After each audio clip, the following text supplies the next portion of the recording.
বৃষ্টিতে ভিজে মাটি, চলো চলে যাই তুমি আমি দুজনেতে মজা করে ভিজে আসি পাশাপাশি।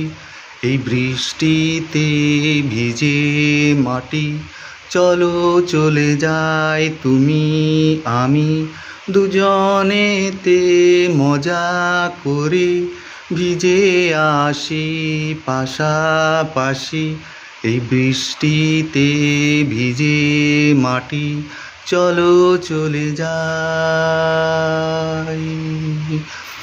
হ্যাঁ, আমি এখন দিদির বাসায় আছি, ভুবনেশ্বর উড়িষ্যাতে।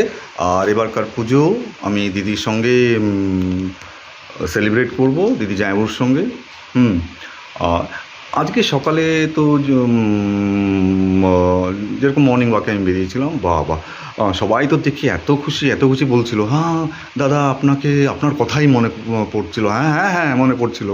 যখন কল্যাণীতে চলে যাই তখন তো কেউ একজন তো ফোন করে জিজ্ঞাসাও করো না যে কেমন আছো, হ্যাঁ কবে আসছো। আর যেই আমার সাথে দেখা হয় তখন বলো, হ্যাঁ কালকে আমি আপনার কথাই ভাবছিলাম। যাই হোক, এটাই হচ্ছে ভালোবাসা। মানে ওরা এটাও বলছে যে আমরা জানতাম আপনি আসবেন, আর পুজো এখানেই আপনি সেলিব্রেট করেন, সেটা আমরাও জানি। তো দোকানে গেলাম চা খেতে, সকাল সকাল। তো ও মা, ওদের একটা মেশিন বলে উঠলো যে পে করো। তখন আমি বললাম, আরে জিনিস দিবি তারপর না আমি পেমেন্টটা করব, আগে থেকেই বলা শুরু করে দাও পে করো। তখন ওই যে দোকানদার ছিল উনি বললেন, আর অ্যাকচুয়ালি উনি অ্যাক্টিভ আছেন, তো এই মেশিনটা অ্যাক্টিভ আছে, তো সেই জন্য বললো ওই কথাটা। বলে কি, হ্যাঁ তাহলে কি আমরা কি ইনঅ্যাক্টিভ? আমরা যদি ইনঅ্যাক্টিভ মনে করছো তাহলে তো আমরা আর পেমেন্ট করছি না। হ্যাঁ, তুমি তোমার ওই মেশিনই বলুক যে পে করো। ঠিক আছে।